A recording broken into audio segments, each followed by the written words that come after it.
السلام علیکم ورحمۃ اللہ وبرکاتہ۔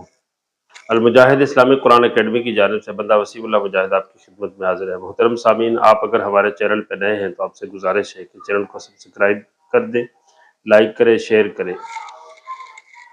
محترم سامعین، ہمارا قاعدہ نادرہ ٹیچنگ کورس، نورانی قاعدہ ٹیچنگ کورس کہ قرآن کریم کیسے پڑھیں اور کیسے پڑھائیں، اس حوالے سے ہمارے اسباق چل رہے تھے۔ آج کا جو ہمارا سبق ہے وہ ہے چھوٹے بچے اور تختی نمبر 1، یعنی چھوٹے بچوں کو حروف تہجی کیسے سکھائیں، چھوٹے بچے اور تختی نمبر 1، چند اصول اور سکھانے کا طریقہ، اس حوالے سے ہم تھوڑی سی بات کرتے ہیں۔ محترم سامعین، سب سے پہلے جو بالکل چھوٹے بچے ہوتے ہیں، جس طرح 3، 3.5، 4 سال کے، کوشش کی جائے کہ بالکل چھوٹے بچوں کو مسجد میں، کلاس میں نہ بھیجا جائے اور نہ داخل کیا جائے۔ اس سے کافی نقصان ہوتا ہے، بچہ جو ہے وہ دلی طور پہ تنگ ہوتا ہے، پریشان ہوتا ہے، اور بعد میں کلاس کی طرف، مسجد دین کی طرف اس کا ذوق شوق ختم ہو جاتا ہے۔ اور کلاس کے لیے، مسجد کے لیے بھی بڑا مسئلہ ہوتا ہے کہ چھوٹے بچوں کی وجہ سے پوری کلاس خراب ہوتی ہے۔ چھوٹے بچے کو بالکل چھوٹے ہوں، 3، 3.5، 4 سال کے، ایسے بچوں سے جو ہے نا اجتناب کیا جائے۔ دوسری چیز، 4 سال کے، 4.5، 5 سال کے بچے جو ذرا سمجھدار ہو، سنجیدہ ہو، ایسے بچوں کو مسجد بھیجنا، مکتب بھیجنا اور ایسے بچوں کو داخل کرنا مناسب ہے۔ آگے چلتے ہیں۔ بچہ جب نیا مسجد میں آ جائے تو ابتدائی طور پہ یہ ہے کہ بچے کے ساتھ سلام کیا جائے، ہاتھ ملا کے استاد سلام کرے، السلام علیکم ورحمۃ اللہ جی۔ اور پھر یہ ہے کہ بچے کی تعریف کرے، ماشاءاللہ آپ تو بڑے پیارے بچے ہو، بڑے خوبصورت ہو، ماشاءاللہ آپ کے بال بڑے اچھے ہیں، آپ تو بڑے صاف ہو کے، تھوڑی سی بچے کی تعریف کرے۔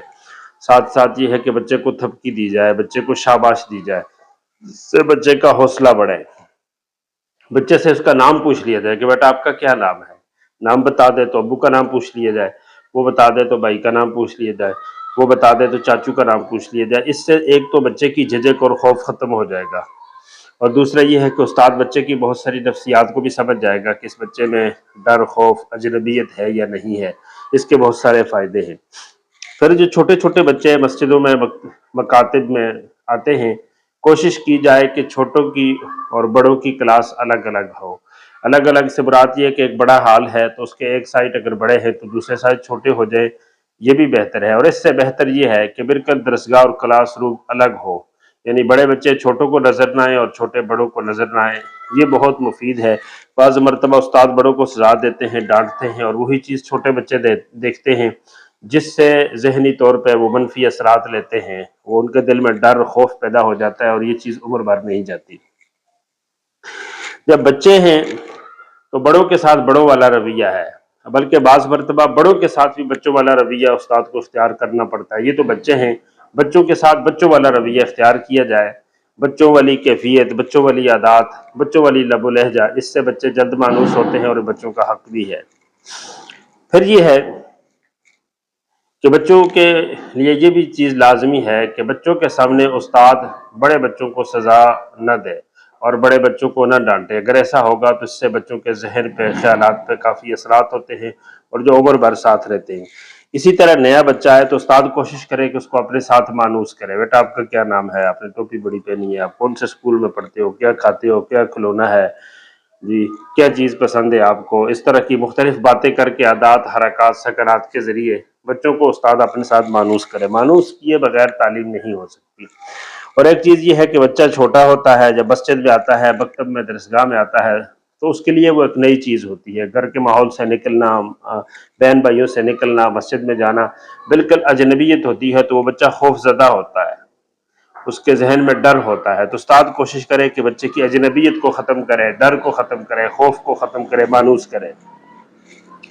اور بچہ ہے تو بچے کے ساتھ بنیادی چیزوں میں سے یہ ہے کہ بچے کے ساتھ جو زبان ہے وہ نہایت نرم زبان استعمال کی جائے اور دھیمی لہجہ استعمال کیا جائے، زوردار آواز سے اور سخت لہجے سے جو ہے نا بچہ ڈرتا ہے، خوف کھاتا ہے۔ اسی طرح جو چھوٹے بچے ہیں، اگر 5، 7، 10 ہیں تو استاد کوشش کرے کہ ان 5، 10 کو اپنے پاس بلا لے اور سب کے ساتھ، بیٹا آپ کا کیا نام ہے، آپ نے کیا ناشتہ کیا ہے جی، آپ کب ماموں کے گھر گئے تھے، مختلف باتیں کرے سب کو اکٹھا کر کے، تاکہ بچے اپنی بات کریں، استاد کے قریب ہوں، بچوں کا خوف، ڈر، جھجک، اس طرح کی چیزیں ختم ہو جائیں۔ آگے چلتے ہیں۔ استاد بچوں کے ساتھ، سب کے ساتھ اور خصوصاً چھوٹے بچوں کے ساتھ محبت کرے اور محبت کا اظہار کرے جی، اور محبت دکھائے اور پیار سے پیش آئے۔ حضور صلی اللہ علیہ وسلم کا بچوں کے ساتھ بہت اچھا رویہ تھا۔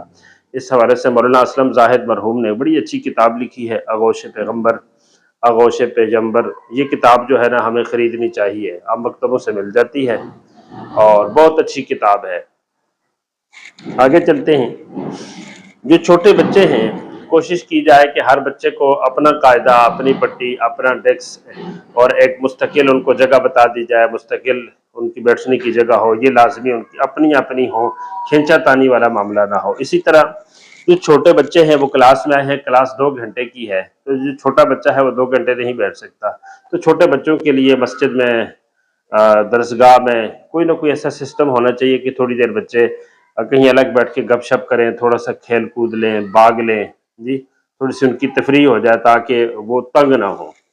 اسی طرح استاد کو چاہیے کہ وہ چھوٹے بچوں کو اپنے پاس بٹھائے اور ان کے ساتھ گپ شپ کرے، اس سے بچے کھل کے استاد سے بات کریں گے، ان کا ڈر، خوف، جھجک بھی ختم ہو جائے گی، استاد سے محبت بھی پیدا ہو جائے گی، استاد کے ساتھ مانوس بھی ہو جائیں گے، اور اس کے ساتھ ساتھ بچے جب بولیں گے، اٹھیں گے، شرارتیں کریں گے، تو اس سے استاد کو بچوں کی نفسیات، عادات اور تمام چیزوں کی استاد کو جو ہے وہ پہچان ہو جائے گی، گویا وہ صرف بچوں کا ایکسرا نہیں کر لے گا بلکہ الٹرا ساؤنڈ کر کے بچوں کو سمجھ جائے گا، اور بچوں کو سمجھے بغیر، ان کے ذہن کو، ان کی صلاحیتوں کو، ان کے ڈر خوف کو سمجھے بغیر استاد اگر پڑھانا چاہے تو یہ ایسا ممکن نہیں ہے۔ اسی طرح جو چھوٹے بچے ہیں وہ اپنی ضروریات کا خود اظہار نہیں کر سکتے کہ میں نے باتھ روم جانا ہے، میں نے پانی پینا ہے، مجھے گرمی لگ رہی ہے، مجھے سردی لگ رہی ہے، وہ ڈر خوف کی وجہ سے بس جو ہے نا وہ پتھر کی طرح جم کے بیٹھے ہوتے ہیں۔ تو استاد کو چاہیے کہ بچوں کے کہے بغیر بچوں کو باتھ روم کے لیے، پانی کے لیے، چھوٹے بچوں کو، نئے جو ابتدائی ہو ان کو بھیجتا رہے، جب کلاس میں عادت ہو جاتی ہے تو بچے دیکھا دیکھی پھر اجازت لے لیتے ہیں، فوراً پھر بھی چھوٹوں کا خصوصی خیال کیا جائے۔ اسی طرح مائیں اور دیگر ہم جتنے لوگ ہوتے ہیں بچوں کو ان کے ساتھ ساتھ سے ڈراتے ہیں کہ بیٹا نہ کر، میں تجھے مسجد چھوڑ آؤں گی، جی بیٹا نہ کر، نہیں تو میں ابو کو بتاؤں گی، بیٹا نہ کر، نہیں تو میں قاری صاحب کو بتاؤں گی۔ تو اب یہ ان الفاظ کے ذریعے ہم بچوں کی تربیت کرنا چاہتے ہیں لیکن تربیت نہیں ہو رہی۔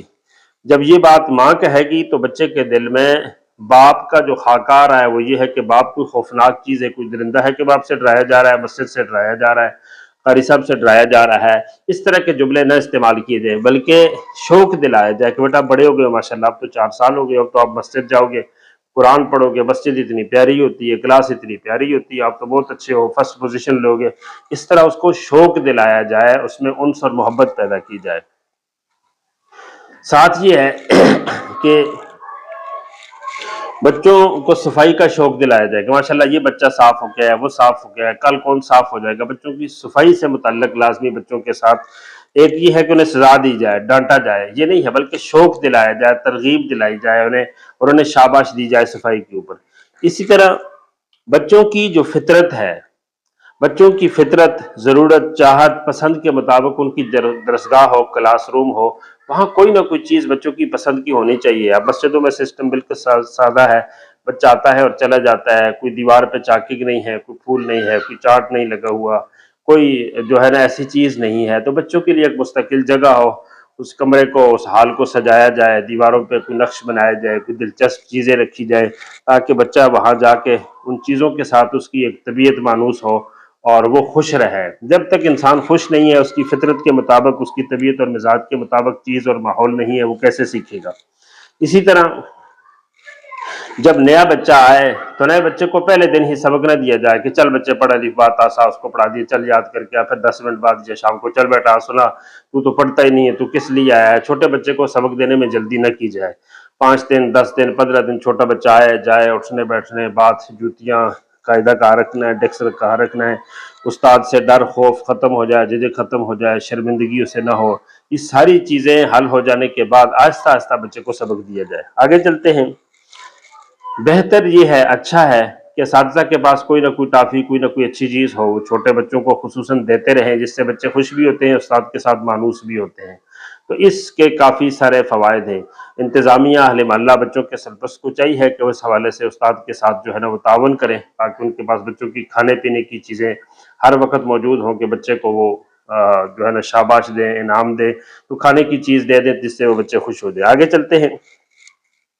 بچوں کو پڑھانے کا جو طریقہ ہے وہ ایک طریقہ یہ ہے کہ میں نے پڑھایا، الف بچے نے پڑھا، پھر تا، پھر سا، ایک یہ طریقہ، ایک ہے القائی طریقہ۔ القائی اس کو کہتے ہیں کہ بچہ ابھی گھر میں بالکل چھوٹا ہے، مہینے کا ہے، 2 مہینے کا ہے، 3 مہینے کا ہے، لیکن یہی بچہ سال بعد، 1.5 سال بعد، 2 سال بعد ماں باپ کی جو زبان ہے، عربی، پنجابی، پشتو، کوئی بھی زبان ہے دنیا کی، وہ جو آس پاس ان کے گھر میں بولی جاتی ہے، وہ ساری زبان بچہ سیکھ جاتا ہے، حتیٰ کہ مذکر، مؤنث، حاضر، غائب، چھوٹا بڑا، ہر چیز کو وہ درست استعمال کرتا ہے۔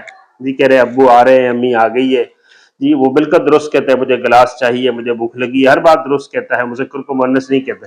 یہ القائی طریقہ، یعنی بچے کو پڑھایا نہیں جا رہا بلکہ بچے کے سامنے، بچے کے آس پاس کیا جا رہا ہے۔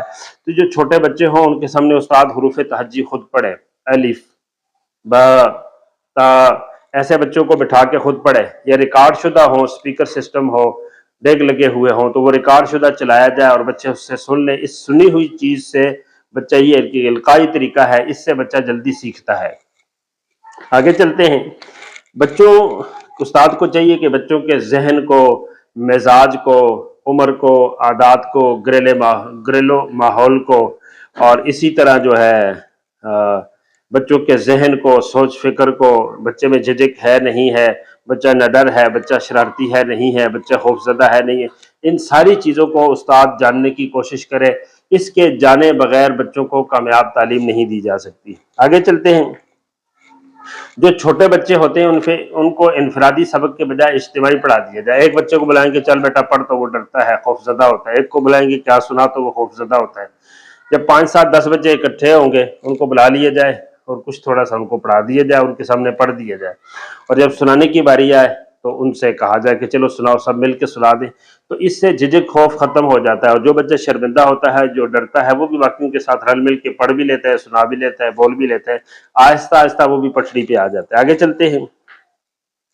جب چھوٹے بچوں سے سبق سنا جائے تو ہر وقت مخصوص بچوں کو ٹارگٹ نہ کیا جائے کہ چلو بیٹا عدنان تم سناؤ، چلو بیٹا منیر تم سناؤ، چلو بیٹا تم سناؤ، اس طرح ایک بچے کو ٹارگٹ نہ کیا جائے، بلکہ یوں کہا جائے کہ کون سبق سنائے گا، چلو ایک سناؤ، پہلی لائن کون سنائے گا، جی دوسرا حرف کون بتائے گا، تیسرا حرف کون بتائے گا، چوتھا کون بتائے گا۔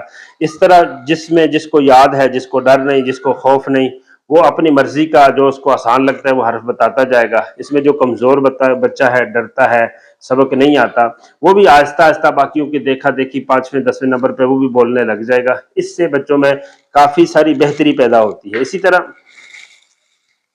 جو بچے کلاس میں نالائق ہیں، کمزور ہیں یا خوف زدہ ہیں، ان بچوں کے نالائق ہیں تو ان کو کیسے لائق بنایا جائے، خوف زدہ ہیں تو کیسے خوف ختم کیا جائے، دور دور ہے تو استاد ان کو کیسے قریب کرے۔ سب سے زیادہ توجہ ان بچوں کے اوپر ہے کہ اگر یہ آج سے ان کا خوف ختم نہیں ہوا، ڈر ختم نہیں ہوا، استاد کے ساتھ مانوس نہیں ہوئے، مسجد اور استاد کی قدر و قیمت اور اہمیت ان کے دل میں نہیں بیٹھی، تو پھر عمر بھر نہیں بیٹھ سکتی۔ اسی طرح جو چھوٹے بچے ہوتے ہیں ان کی جوتیاں، ان کے ڈیسک، ان کی چیزیں، ان کے قاعدے اور پٹیاں، ان کی ایک مخصوص جگہ ہونی چاہیے، بڑوں کے ساتھ نہیں ہونی چاہیے۔ جو چھٹی ہوتی ہے بڑے لڑکے اپنی جوتیاں پہن کے بھاگتے ہیں، چھوٹوں کی ملتی نہیں، چھوٹے بچے رونا شروع کر دیتے ہیں، تو یہ ان کے لیے کافی پریشانی کا سبب ہوتا ہے۔ ممکن ہے ایک آدمی کے لیے، ایک بچے کے لیے وہ چھوٹی سی بات بہت بڑی پریشانی کا سبب ہو اور ہمارے نزدیک نہ ہو، تو ہم نے اپنے اعتبار سے اس کی پریشانی اور دکھ درد کو نہیں سمجھنا، بلکہ بچے کی سطح پہ اتر کے اس چیز کو سمجھنے کی کوشش کرنی۔ اسی طرح ایک الماری میں قرآن مجید اور قاعدے رکھے ہوئے، کلاس ٹائم ہو گیا ہے، بڑے بچے اپنی چیز لے رہے ہیں لیکن چھوٹے بچے جو ہیں ان کو مل نہیں رہی، پہنچ نہیں رہے، وہ بچے ڈرتے ہیں، خوف کھاتے ہیں، تو اس اعتبار سے بچوں کی چیزیں الگ ہوں تاکہ وہ بآسانی سمجھ سکیں۔ اسی طرح جو چھوٹے بچے ہیں ان کو زیادہ پڑھانے کے بجائے، زیادہ تعلیم دینے کے بجائے انہیں شوق دلایا جائے، انہیں مانوس کیا جائے۔ یہ چند ضروری باتیں تھیں۔ اب یہ ہے کہ پہلی تختی ہم جو چھوٹا بچہ نیا آیا ہے، 5 سال کا، 6 سال کا، 4.5 سال کا، 4 سال کا، اس کو پہلی تختی ہم کیسے سکھائیں، اس حوالے سے کیا طریقہ کار ہونا چاہیے تاکہ بچے کو سکھا بھی لے اور بچہ سیکھ بھی لے، وہ انشاءاللہ آئندہ ویڈیوز میں وہ بات ہم عرض کرتے ہیں۔ اس وقت تک کے لیے بندہ وسیم اللہ مجاہد کو اجازت دیجیے۔ السلام علیکم ورحمۃ اللہ وبرکاتہ۔